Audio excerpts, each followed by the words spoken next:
Okay, we are live. So hello, cybersecurity fans. Welcome. Thanks for joining us this morning in the UK. It's 11 o'clock and we are talking cybersec. Let's Talk Cybersec is the name of the show. We do a weekly show and we try to get a guest on each week. And if we're fortunate enough for them to agree to do it live. Oh, and we have this usual feedback problem, which I will press. That's not me, by the way. Okay. That's sorted. Great. Yeah, so if the guest is willing to go live, we do it live, and we hope to sort of build some engagement and interaction with the cybersecurity community and our audience. So this is our second live stream, and today we are joined by literally one of the best in the industry. We're very fortunate to have him, and this is why I say it's 11 o'clock UK time, because he's coming all the way from Australia. He's a Pluralsight author, and he is owner, founder, inventor, runs haveibeenpwned.com, which we'll come on to shortly. I'm sure he'll want to explain that. I'm also sure that most of our audience have heard of this brilliant website. He is a blogger. He has recently started doing weekly videos himself. He is an industry speaker. He goes all over the world, and those that watch his videos know that he pretty much only flies first class, the lucky sod. He is a Microsoft regional director and a bit of a show off because he's been MVP for some years in a row, and I'm sure when we cut to a stream you won't be able to miss the certificates on his wall. And some people say if you say his name 3 times, that a hacker's machine closes down. So try that in the chat maybe. But this is the one, the only Troy Hunt. Troy, welcome. Wow, that was an awesome intro. I was wondering if I was going to get a chance to talk there for a bit. Well, hopefully you'll be doing most of the talking today. I'll just, get my bit out there. How is it? What time is it over there in Australia, where you are? It's just after beer o'clock, actually. So we're 12 hours ahead of you. We are just after 9 p.m. and we're sort of at summer, and it is kind of the time where we sit outside a lot and have nice barbecues, and it's Christmas as well. So we've been doing the socializing thing, but I've kept enough wits about me to be able to do this talk, and hopefully get some good info. We had a member of the audience actually email in and inform me of a tweet. I was a little disappointed when we started talking to see that you weren't using the new gadget that you bought a few days ago, which was a lounger for your pool with a beer holder. Is this right? I think you'll find I had 2 beer holders, but yes, it's a new Lilo. So look, these are the big things we have to worry about down here, But in all seriousness, and it sounds kind of, I don't know if it sounds kind of Australian or kind of obnoxious, but it is actually really cool to lay in the pool. And I got one of those iPhone 7s as well, right? So if I drop it, apparently it's meant to be all right. I don't know, I haven't tried it. So yeah, I can kind of lay in the pool there, and I literally go through and I do emails and tweets and stuff like that, and then I do get out and I do some proper work. But it's kind of cool. I like that. We're very jealous. We're very jealous here. We're lucky if it gets above 4 degrees, but at least our beer's cold, I guess, if we left it outside. But yeah. Why is it always warm then? It's so cold. But anyway, I digress. It's the Christmas period. Cyber criminals, they don't have a Christmas. They're going to be, cracking on, exploiting people. So let's get into this week's news. And it's been a hell of a week, to be honest, cybersecurity news-wise. We've got a couple of big stories to get through. So let's crack on. The biggest one is, of course, the Yahoo 1 billion data breach, record data breach. And a stat I like to use is that 1 in 3 people, so everyone with internet connection received an email from Yahoo. 1 in 3 people who had an internet connection received an email from Yahoo regarding this, which just shows the extent that this caused. Troy, can you give us some more details on actually what happened, technically, and the information that you know? Yeah, well, I guess the Yahoo one's an interesting one for a couple of reasons. And I think that the first thing there is that just the way it continues to sort of reset our expectations of what a large data breach is. So it was only September when they came out and said, funny thing happened the other, well, they didn't say funny thing because they weren't laughing too much because it was 500 million accounts, but they said, look, apparently we have lost 500 million accounts. And the interesting thing there is that there'd been a lot of chatter around sort of the July, August timeframe on the sort of underground markets and the forums and trading scene saying that there was Yahoo data. And that there is always chatter on these forums about every large web asset you can think of. And a lot of the time it's just entirely fabricated, nothing to it. But Yahoo have done their due diligence at the time and said, well, we got to look into this, see what's going on. And they found that the claims were baseless. People who were selling claim data didn't have legitimate data. But in probing away, they actually discovered that there was an incident, and they concluded that there were 500 million people impacted. And we all said, wow, like 500 million is unprecedented. It's enormous. That was a pretty impressive number. They also said at the time state-sponsored attackers, which is pretty serious insofar as you're now sort of starting to claim that there was some concerted government effort from a foreign state attempting to get into the data. And that was all a massive story. And of course, at the time of the Verizon acquisition as well, Verizon apparently wrote about $1 billion off the valuation. And then we fast forward a couple of months, and now we're at this time where Yahoo said, another funny, well, again, I didn't say funny, but another thing happened where we reckon that there was another 1 billion accounts stolen, similar sort of time frame going back a couple of years. And we all went, wow, like 500 million was a lot. And now you're saying 1 billion. And as you said, we've got somewhere in the order of 3-point-something billion people connected to the internet. So this possibly could be up to about 1/3 of the internet population, which is quite ginormous. It's phenomenal. Yeah. Probably one of the most surprising things here are people going, well, there's 1 billion people that use Yahoo. I'm shocked. Yeah. But mind you, they were shocked when there were 360 million MySpace users as well. And what we got to remember with all of these things is it's not necessarily 1 billion people actively using Yahoo today. It is 1 billion people that have left their information with Yahoo over the course of the last couple of decades. So these things sort of accrue, right? They mount up. So where we're at the moment is I've said, look, this has happened. We've seen some interesting reports from the likes of InfoArmor, who've came out and said, well, we're seeing this data being sold. They've mentioned $300,000 as a figure. They've said that it's going to be traded for less. I'm not sure how accurate that is. They have done some very good research in the past, but it's just a little bit too early to say.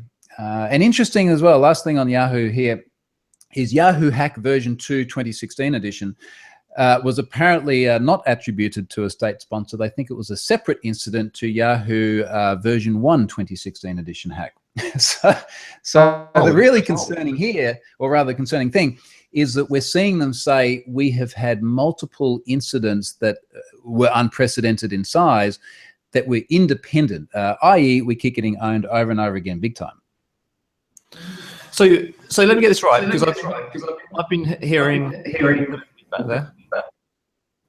I've been hearing rumors about this state-sponsored hack. So are you saying that the version 1 that happened a few months ago, the rumors are that one was the state sponsor, and this 1 billion record hack was cyber criminals effectively?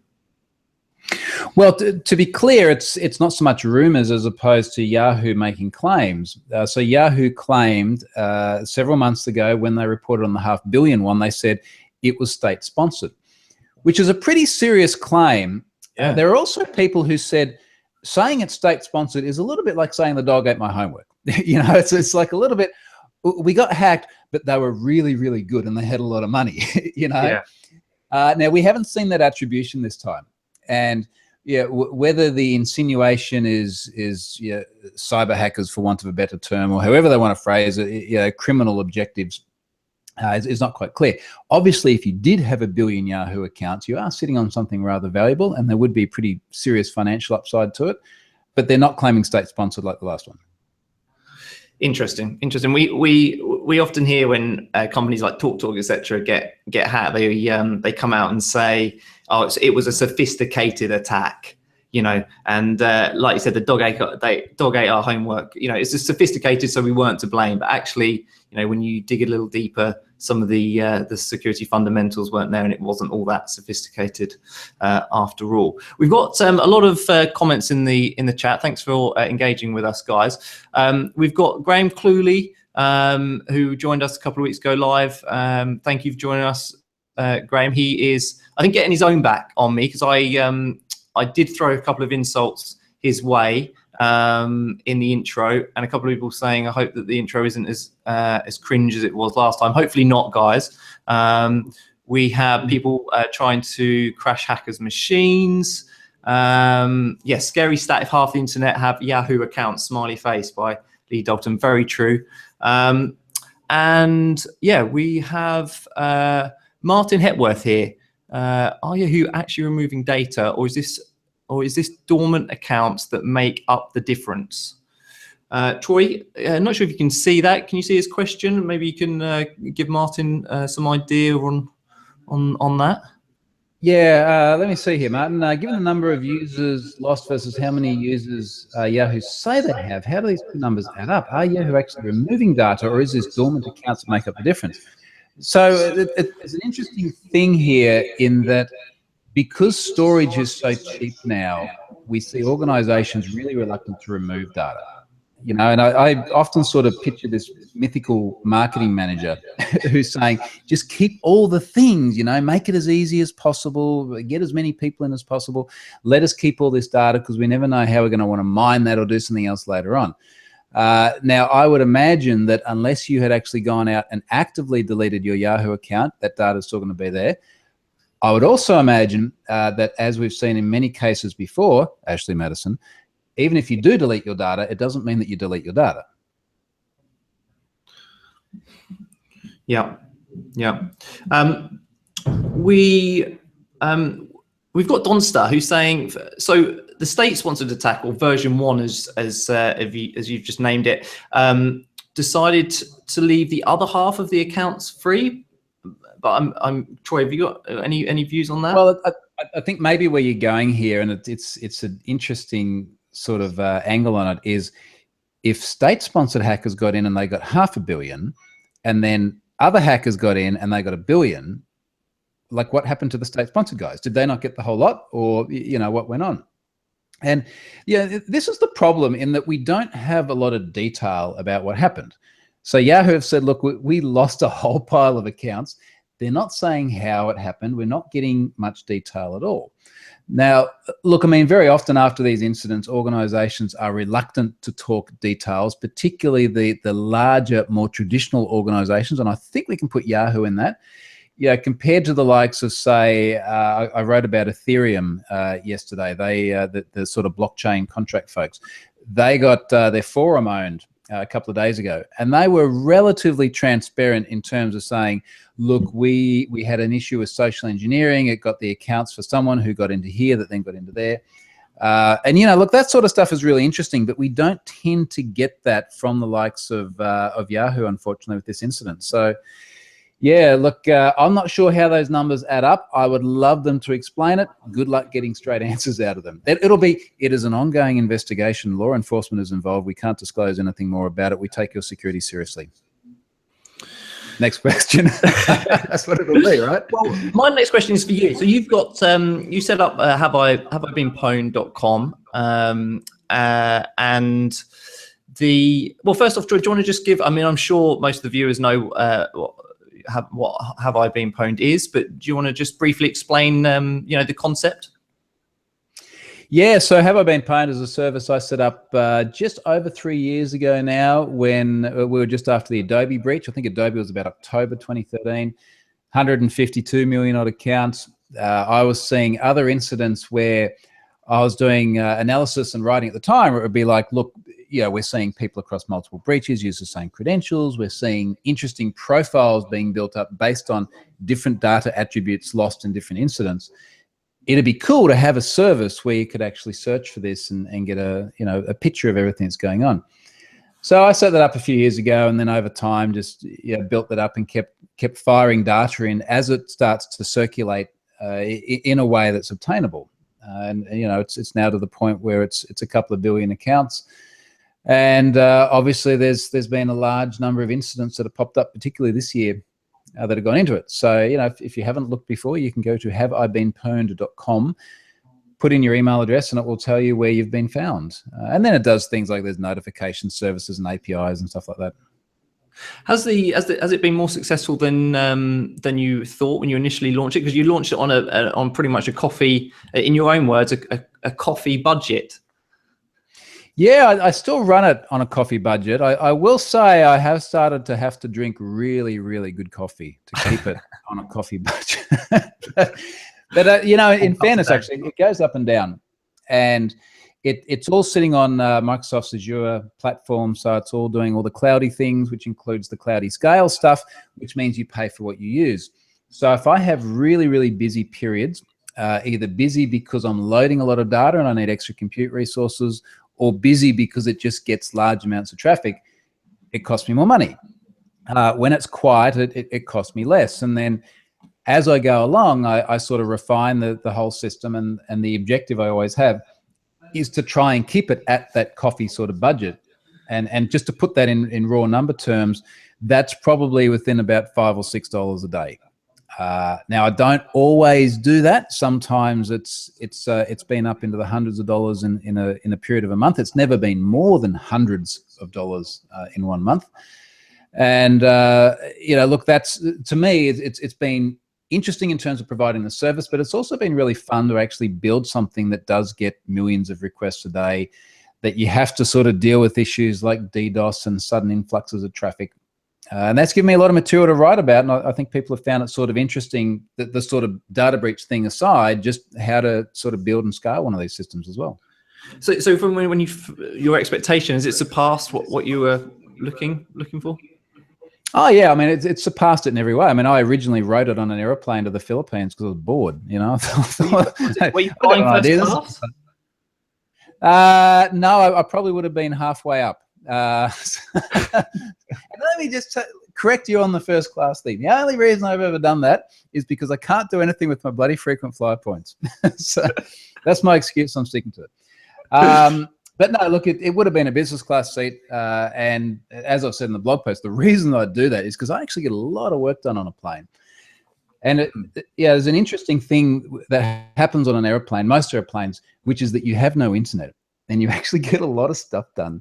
When you have no internet, you're bored, and because I'm flying from Australia, it's a long way from everywhere. So I do a huge amount of editing of Pluralsight courses, writing content, reflecting on life, actually doing productive things. Very good, very good. Look, where I was heading with this was that I've been doing a little bit of research.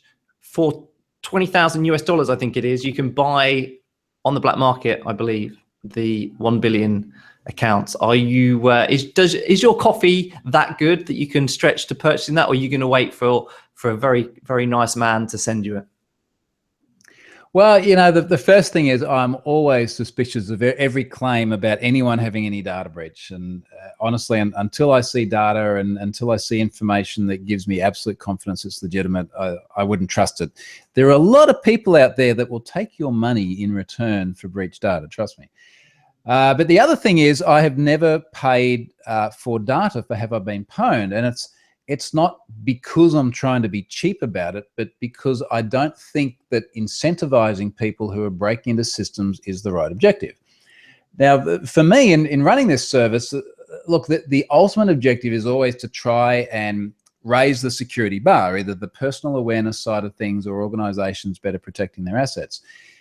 It doesn't further that cause if we start paying people who are breaking into systems. I mean, giving them more reason to do so is it's just a terrible idea. And I understand why some people might pay for data or might think it's a good idea, but honestly, it is not in our best interest. And it is probably illegal in various places as well. So not a real good idea. Fine. Okay, well, let's wrap this up. I know that we're spending a bit of time on this, and no time's pressure. We haven't got you for very long at all. Finally, I mean, I think all of our viewers are security savvy enough to know really what to do. But the advice, Troy, what would you give to Yahoo, Yahoo users? I know this was 3 years ago as well, which people seem to forget. That if anything was going to be done, it's probably happened already. But what advice would you give? Well, first of all, why are you still using Yahoo? Which is the first bit of. But hey, maybe they had a Flickr account or something like that. I have a Yahoo account, but I honestly can't remember the last time I've used it. I think the last time I used it was after version 1 hack 2016 edition, where I went and I changed my password. But look, honestly, like all the normal fundamental stuff is there. And I noticed someone in the comments just before made a comment here, Russell, about 2FA. 2FA devalues hacked credentials. And this is very true, because if you do have 2FA or multi-step verification or whatever term you want to give it, the thing where you have a password and then you have a device like this and you got to have the PIN or the SMS, whatever, that does make a hell of a difference if you can get away from the password being the single point of failure. And the other one, of course, is password managers. And there are things like LastPass out there, which is very popular. My favorite is 1Password. Having a password manager and doing the sort of unique, strong credentials thing everywhere is not only really important in terms of security, but it can actually be a lot easier. And in fact, I think using, particularly, as many people can probably say, got an iPhone, using an iPhone with 1Password on it, where you can actually touch ID to log into places, is one of these rare occasions where security is actually more convenient than not having it, which is a really nice thing. So do that. And it's Christmas time too, so get your family and your friends onto that too. That's a nice, that's a nice gift. John Hunt, I hope I've turned my speaker down now. Hopefully that's stopped the echo issue for you. If not, then please let me know. And one final question on this, Troy, I promise. Michael Thompson in the chat says, as a layman in terms of cybersecurity, what are the larger internet companies such as Yahoo, Google, and Apple actually going to do to combat these breaches that seem to happen every year? So, I mean, one thing I'd say in defense of the larger internet companies that have appeared this year in data breaches, so that's think about Yahoo, think about Dropbox, think about LinkedIn. The one thing I'd probably suggest to everyone, first of all, to keep in mind is that all of these incidents did happen years ago.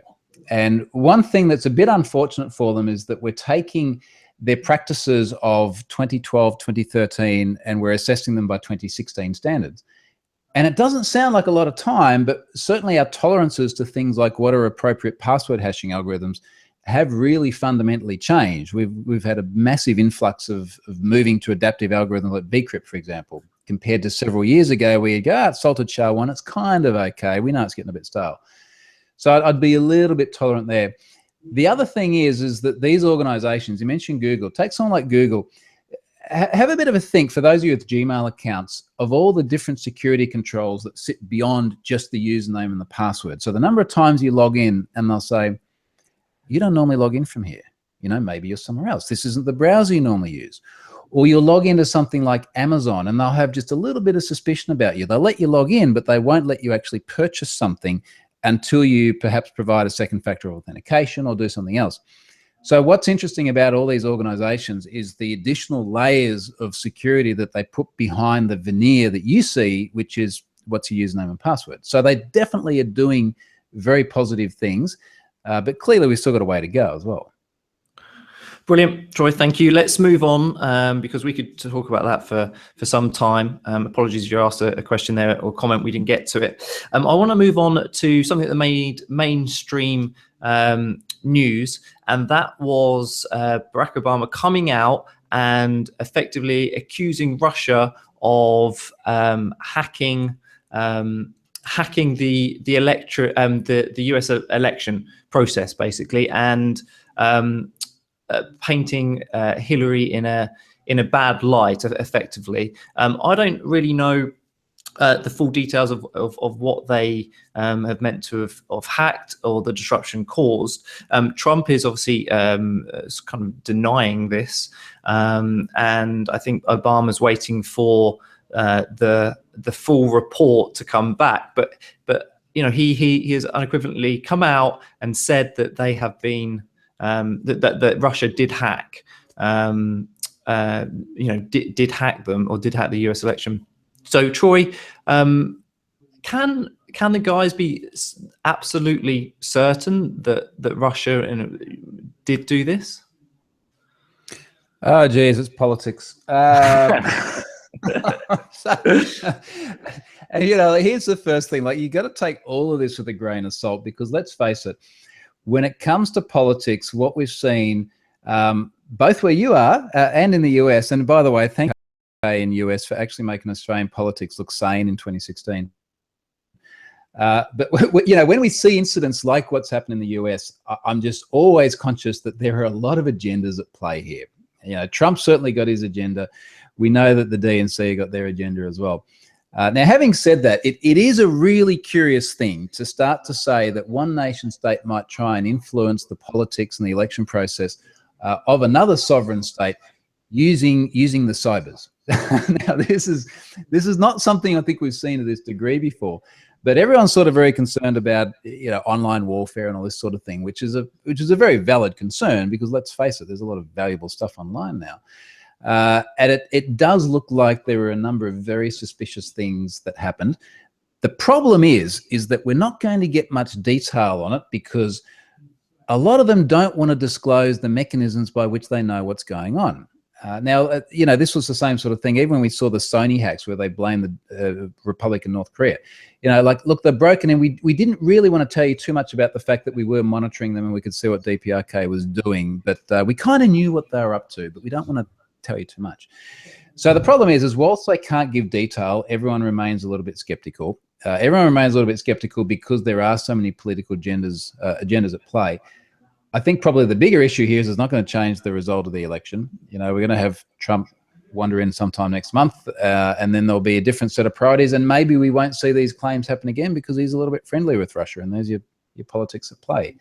I think the only thing we can really conclude out of this is that we know that online cyber activity is going to be used to try and exert political influence. But how much of it's actually happening and how much of it's just media and propaganda, I honestly don't know, and I don't think any of us do. Yeah, I mean, Russia have come out and said that US come out, show the evidence, or stop talking about it because, I quote, otherwise it's getting unseemly.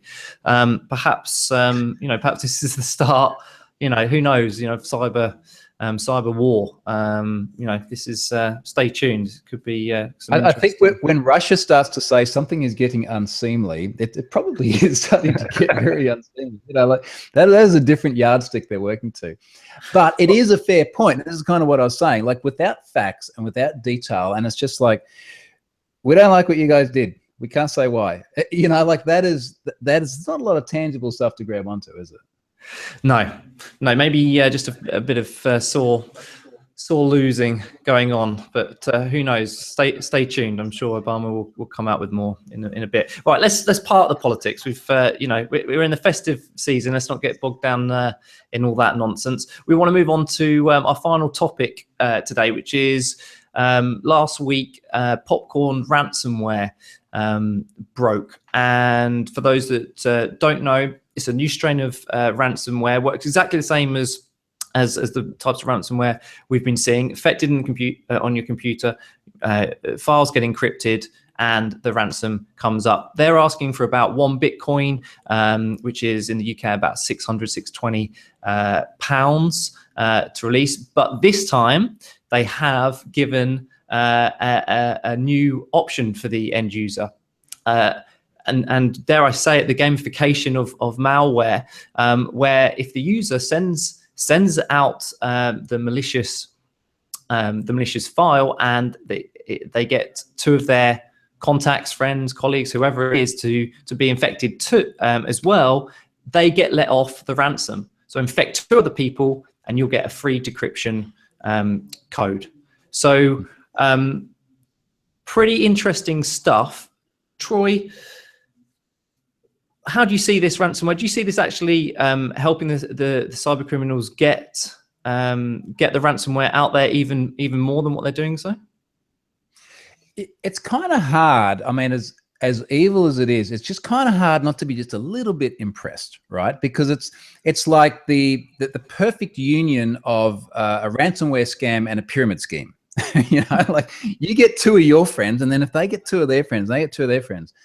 And it's profoundly evil, of course, because your friend needs to be someone that you're infecting with very malicious software. So 2016 has been really significant for ransomware. We've seen it ramp up tremendously. We've seen huge degrees of infections, both at an individual level and at the corporate level. I've had to deal with it with my mother-in-law getting CryptoLocker. Asked me how impressed I was about that. We've seen things like the Hollywood Presbyterian over in LA get hit as well, which was a big hospital. They got hit with many tens of thousands of dollars worth of ransom. And the thing is, these malicious variants that are asking for money to unlock encrypted files are enormously effective. And there have been a few where researchers have been able to reverse engineer them and provide decryption keys, which has been great. But the problem is, and what they're really preying on here, is that, look, no one wants to give away one Bitcoin, but when you're talking about, like you say, sort of the £600 mark, £600 for all of your personal data is not such a big ask. It's enough that people are going to pay it. And we've even had representatives of the FBI come out and say, yeah, look, you probably should just pay. The FBI have since said, no, look, we don't put that forward as a position, but clearly this has been the opinion that's been expressed by a lot of people, where unfortunately they seem to have the ROI pretty good, where it actually makes sense to pay. Now, we just keep seeing these different variants where they're trying to get more and more clever about the way they do things, like nuke some of your files as you go along, and they'll give you countdowns as to how long you got left. Or they'll do things like Popcorn here, where they're going, well, what we'll do is we'll sort of incentivize you to spread it. And it's a little bit worrying that they keep getting so clever about it, and they keep finding that sweet spot where they're sucking enough people into it and getting them to pay. So, look, I mean, I don't know that we can say a lot more other than it is a really crappy process that they're running, but unfortunately it's really effective. Yeah. Time will tell how, I guess, viral it's gonna go.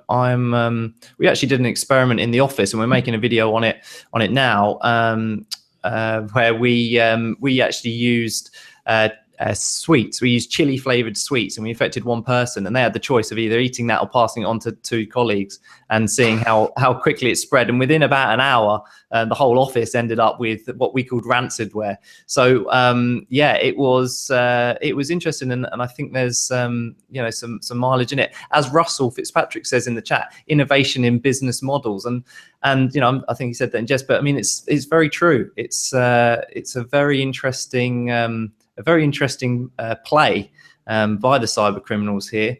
Obviously, we don't want it to succeed, but I'm not confident. It seems a pretty good model to me. Right, what's going on? The thing is that they're smart, and I just noticed here, my mate Scott has just popped up and said, "Why can't you just spin up another VM and infect that to get your free decryption?" And it's almost, I know what you're thinking, Scott. It's like, that's it, I've solved it. I'm going to make $1 gazillion by spinning up VMs to infect people. The other two people you infect have got to pay the ransomware. So you can spin up 2 other VMs, but you've got to pay the ransom in order to unlock your one machine where you just had the one ransom. So yeah, nice try. Oh, I see. So it's not actually the infection. They actually end up having to pay. Yeah, you got to monetize it, because otherwise people would get smart like Scott, and then it'd be like game over. Yeah, very true. Scott is a smart guy. There's no question about it. He's told me that multiple times, actually. Yes.